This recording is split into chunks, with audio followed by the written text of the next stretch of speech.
Hello everyone, this is Tracy Byer, and I am presenting a lesson that I've created to show you or to show teachers how to create lessons that are enriching, engaging, and equitable for all students. These lessons are higher order thinking and shouldn't just be saved for those pre-AP classes or those honors classes. These lessons can be taught with any student. Just some preset stuff before you teach this lesson.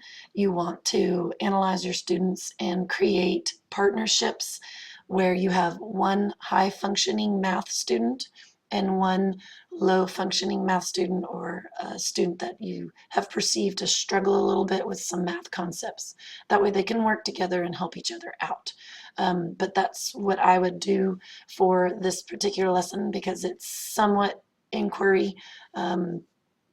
So it helps for the students to help each other out. So if you properly pair them up with someone high and someone low, it will bring both of them together and they'll have a way. So let me show you how this works. This lesson is about measurement systems. It could be a second lesson after you've already kind of covered the metric system a little bit. Or it could be the very first lesson, and you could use this lesson to introduce how to convert units of measurement into metric system units like kilometers and meters and centimeters and millimeters. This lesson incorporates several historical notes, trying to draw those kids in with a really cool, fun story, and then letting them sort of create their own measurement. So let's have at it. I'm going to show you. The slide that you see is the opening slide of the presentation that you would use for the students. This is a Prezi. And so when you click through it, it'll kind of just pace you through. So the first point is the story. So this is what you start the class with after you partner them up. And this is the slide that they would see. So it says you and your partner read the story about the Smoot. And so this is a handout that you would pass out to the teams or to each partnership, and they would read the story to each other. And it's about the Lambda Chi Alpha fraternity at MIT. And they just decided as a pledge activity that year that the shortest guy with the coolest sounding name is the unit of measurement, and they had to measure the bridge. And if you go to Boston, you can look at this bridge and they still repaint the marks. And so you can count 1 Smoot, 2 Smoot, 3 Smoot. It's really kind of fun. It's a neat story. And it introduces how measurement systems are created. Someone just comes up with it. So it's a really neat way to get kids interested. So that's the hook. And then this would be the next slide that you show the students, unit of measurement. So after they read the story and you kind of walk around and help them with the story if they need it or answer any questions, then the partnerships, they got to come up with their own unique unit of measurement, just like the fraternity did with the Smoot. And they need to be original, but they can't use their body length because that's already been done. So what they do, a lot of times they'll pick their pens or their binders or a piece of paper or a shoe.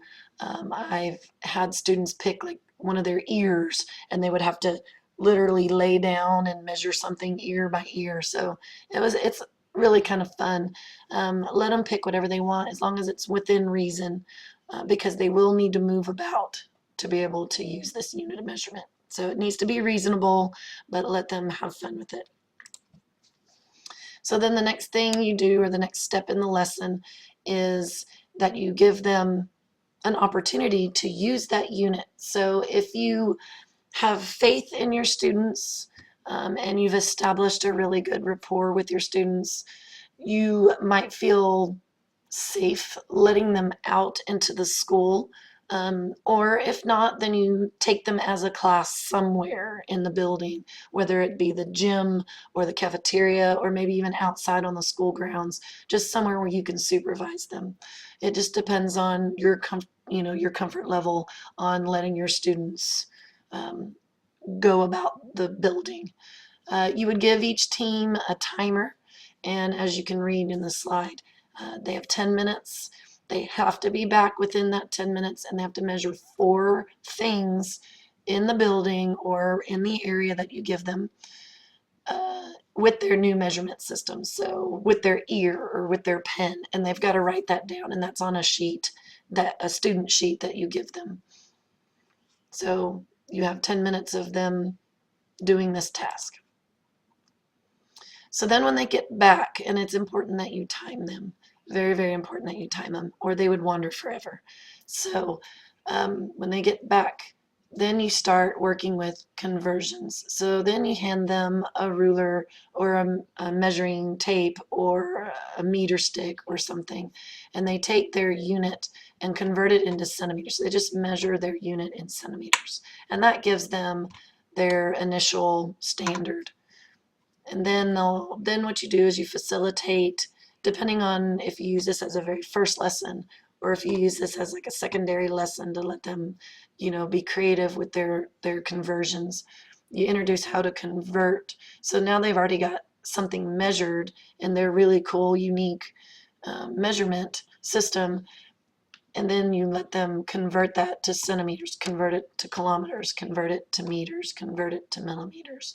And to keep it from being overwhelmed, you only have 4 items, or they only have 4 items. So make one of the items convert to kilometers. Make another item convert to meters. They don't have to do all 4 items with all 4 conversions, depending on their time. It's up to you how you want to do it. The student sheet this is the sheet that they would write their stuff down on. And then you can see how that's laid out. I'm real big into boxes. It gives kids parameters where their answers need to be or where their written work needs to be. And so I try to maintain that even with anything that's math related. That way I kind of know, okay, somewhere in this box their answer is going to be for this, and somewhere in this box. So it's not running around their piece of paper trying to find their answers. After you help them convert, after they help each other convert their measurements, things like that, this is their homework, and you can have them write on the back. This is typically what I do. I just have them write this stuff on the back. This has to be paragraph form or sentence form. And it's just some debriefing questions, and and I tell the students it shouldn't take them long. It's really more of their thought process. I just want to know what they learned from this activity. And sometimes you get answers like, this was a really fun activity. I learned that science can be fun. How important is that? That's almost as important as what they're learning, if not just as important as the actual stuff that they're learning. And then how does this tie into the history of the measurement systems like the metric system or the American Standard System? So if you're using this as a very first lesson, this would be a little mini research question. They would have to actually look up maybe the history of the metric system or the American Standard System. If it's a secondary lesson, maybe you've already taught that, taught that the metric system was developed in France and things like that. So they would just compare. It depends on how you want to run the lesson. And then this is what you would look at the next day and facilitate a class discussion. And I do a lot of putting them in bigger groups, so they have to get back with their original partner, see what each other said on this homework, because they take this home separately. And then I put partners together with another set of partners. So now there's 4 students that they share, and then I make them get up. So it really is facilitating just kind of partner work. This is a fantastic lesson. When I designed this and I had my students perform this, I was tickled pink at how well they did this. All of my students, and they were totally hooked in and very excited about it.